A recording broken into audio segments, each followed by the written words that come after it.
তো আপনারা সবাই ভালো আছেন? জি, সবাই ভালো আছে। আচ্ছা, আজকে ঈদের দিনে আপনারা যে পার্কে বসে আছেন, এটার কারণ কি আমাকে বলেন তো, একজন একজন করে বলেন।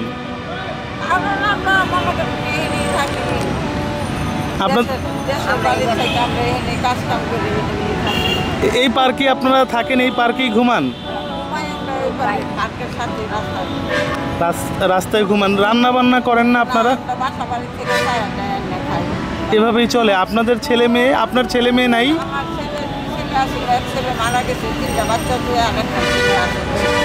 দেশে সে আপনাকে সাহায্য সহযোগিতা করে না? আপনি তার মা, তা আপনাকে সাহায্য করবে না? মানে সে নিজেই খুব চাপের মধ্যে আছে।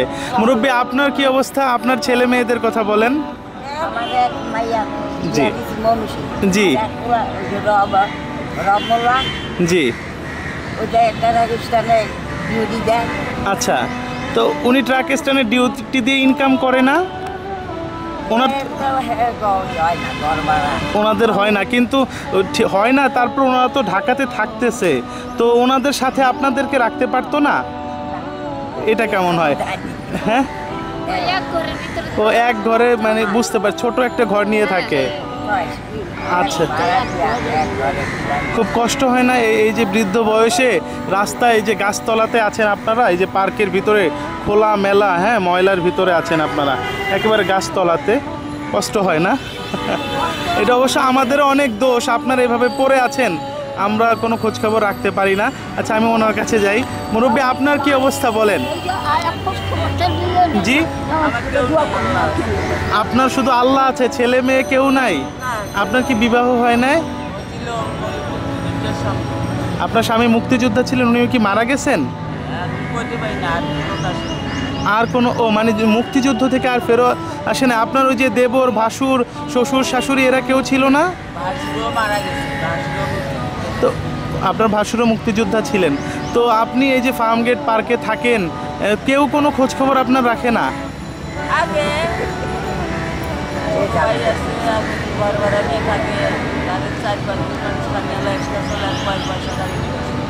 বুঝতে পারছি, মানে ওনারা যতটুকু পারে ততটুকু আপনাকে হেল্প করার চেষ্টা করে।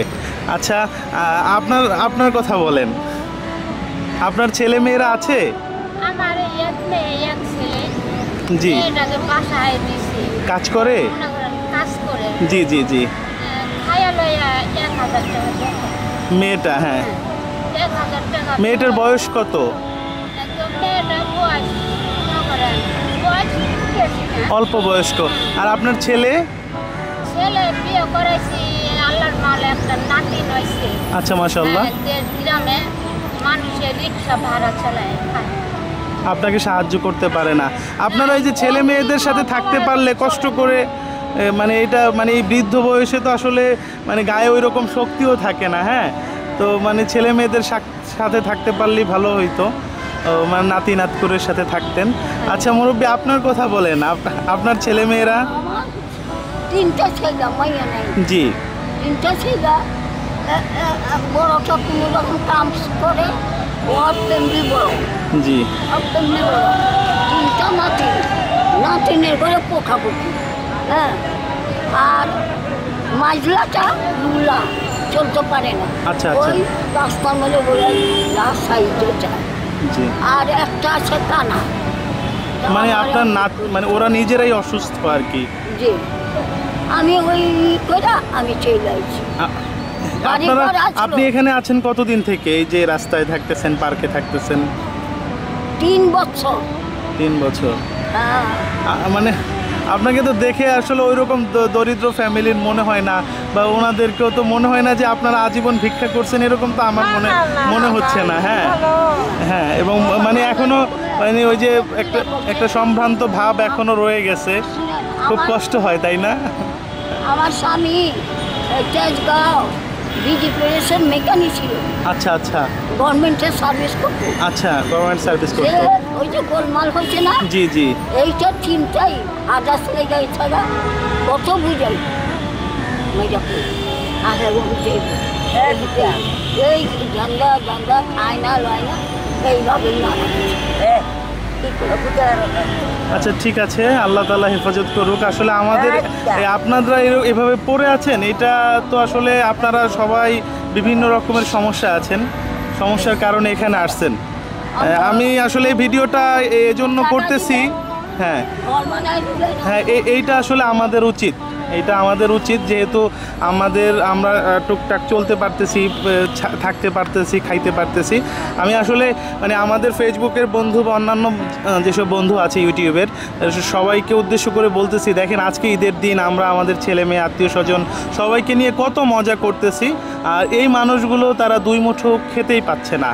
আজকে তাদের মাথার উপরে একেবারেই আকাশ, আর কিছুই নাই। হ্যাঁ, তাদের মানে বৃষ্টি আসলে কোথায় যাবে, একটু বিশ্রাম নিবে, একটু খাবে, এরকম কোনো ব্যবস্থা নাই। আমরা আশা করব আপনারা সবাই ওনাদের দিকে সাহায্যের হাত বাড়ায় দিবেন।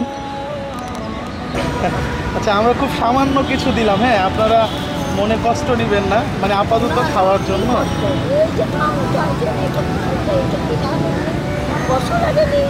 জি, আমরা চেষ্টা করব মাঝে মধ্যে আসার জন্য আপনাদের কাছে, এসে যতটুকু পারি ততটুকু।